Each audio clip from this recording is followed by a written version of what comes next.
What's up? It's Andrew from the band Rip to Shreds, and today I'll explain the simple reason that your music is boring.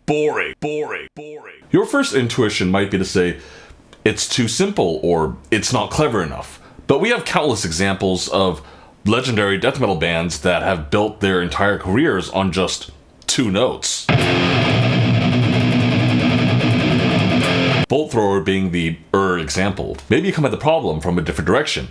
You think it's too complicated, or there's not enough hooks. But progressive techie bands have been dominating the extreme scene for the last 20 years. The problem lies in repetition. To be precise, when a musical phrase is repeated too often, or not enough. My favorite music YouTuber, Adam Neely, likes to say that repetition legitimizes. And we are wired to like familiar things. When Bolt Thrower plays this riff,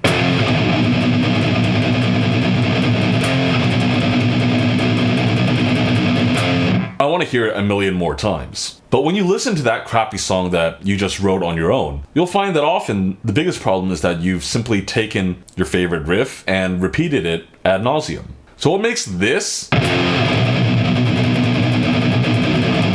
awesome and not boring? We need to take a step back and look at the arrangement as a whole and see the variations within each repetition. Let's take a look at Bolt Thrower's Where Next to Conquer off their album The Fourth Crusade. The intro riff goes like this.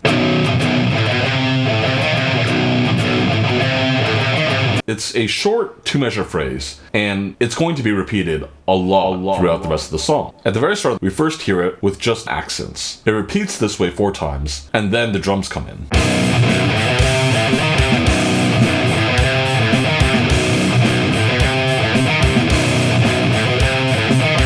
It's got a halftime snare feel under it, with the snare on 3. Then we go into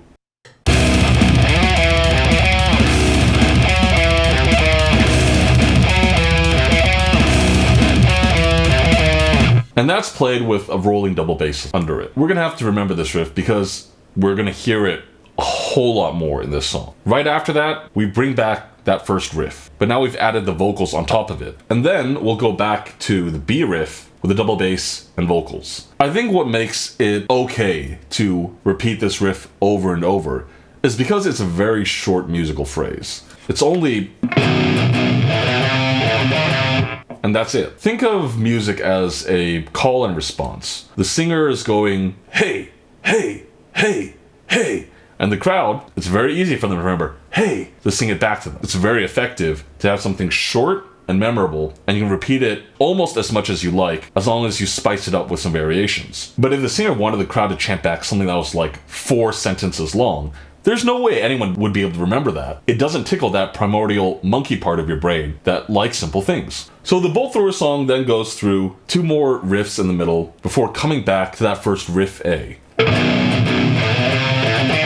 But now, instead of for vocals or for the intro, there's a solo on top of it. So it doesn't really feel like we're just going back to the start of the song. It's a new section, but recontextualized by the melody on top. If you try to through compose a song, riff A, B, all the way to Z, that's 26 different riffs. No one's going to be able to remember it, and none of it is going to stick in your head. If you were to just repeat it verbatim, it would eventually get boring. You need to add variations. They use it as a solo instead of for vocals. And then at the very end of the song, they do something funny, where they play this B riff again,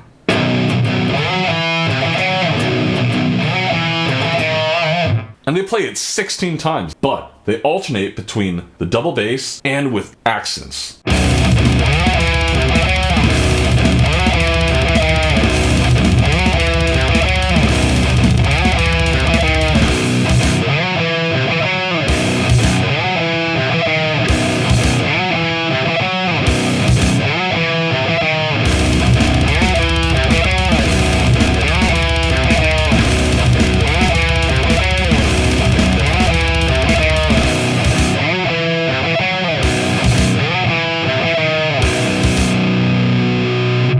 So they've kept that same riff and simply just changed the drum beat under it. This is a technique that I personally really like using for Rip to Shreds. From our Bolt Thrower ripoff song, Horrendous Corpse Resurrection, we have this riff.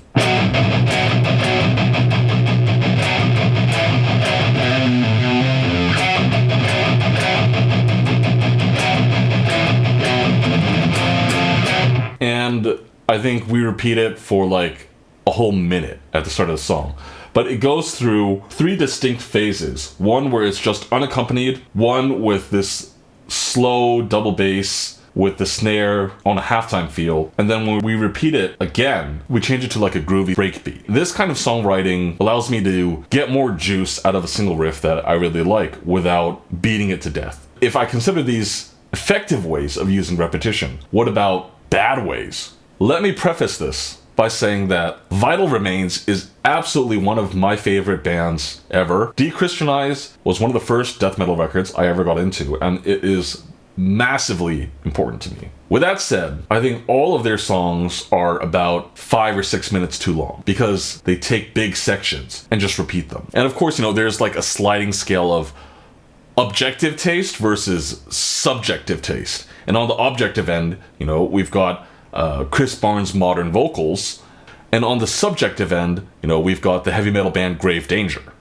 I think for a lot of fans, Dechristianize is going to be on the subjective, this is really fucking sick, period. Whereas I'm on, this is really sick, but. So that's my disclaimer. Because I love Vital Remains. It starts off with...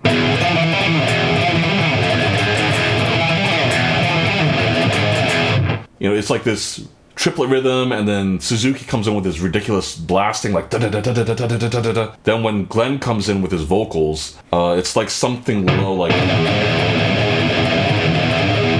something like that. I'm not totally sure. Which then moves on to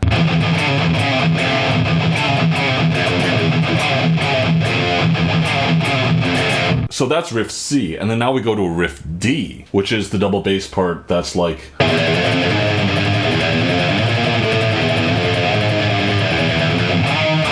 from there, it repeats riff C, then riff D, goes back to riff A, and then riff B, and then we get to the part that absolutely everyone knows. It's probably one of the most famous death metal parts ever.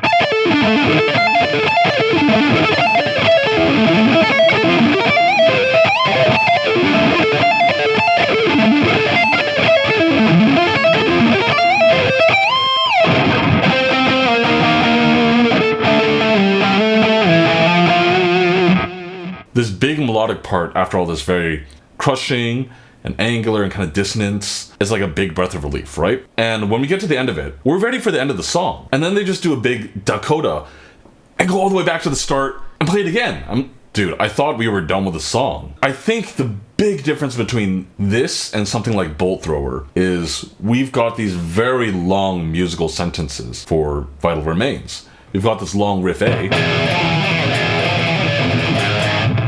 We've got that chunky singing part. Then we've also got the and all of those phrases are pretty long. They tell a complete musical sentence. When you have this big section, riff A, B, C, and D, you play this cool melodic part that feels like a denouement, and then you go right back to that first section again. It feels like you're repeating yourself because you've already told a complete story. With these Bolt Thrower fragments, really,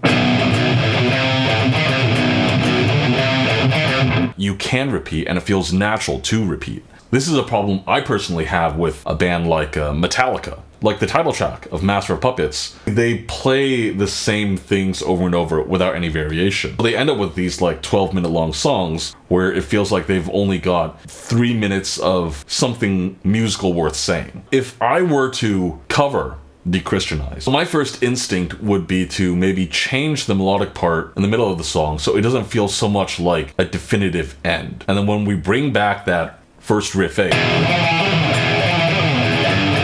maybe instead of going straight into the blasting, I guess I might try like a tuka tuka tuka tuka in triplets, I guess. That might be cool. I guess that kind of repetition is just something I personally don't vibe with in songwriting. But again, remember, we've got that sliding scale of objective to subjective taste. This end, modern Chris Barnes vocals. This end, Grave Danger. When you guys try and write your own songs, I encourage you to try this. Record your favorite riff. And try to make sure it's like a short riff, not like a long... something short and simple. that type of thing. Play around with different drum beats under it. Maybe you could start with a simple. You could try and change that out for something with a snare on the 2 and the 4. Or halftime.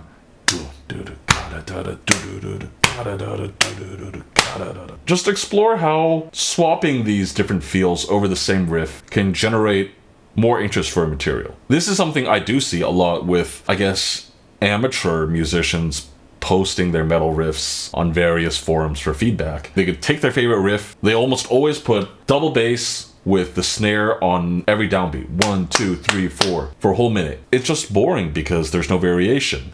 But you can take that same riff. You just need to find different ways to frame it. Okay, so that's pretty much all I've got for today. So as always, eat ass, blast fast, and peace.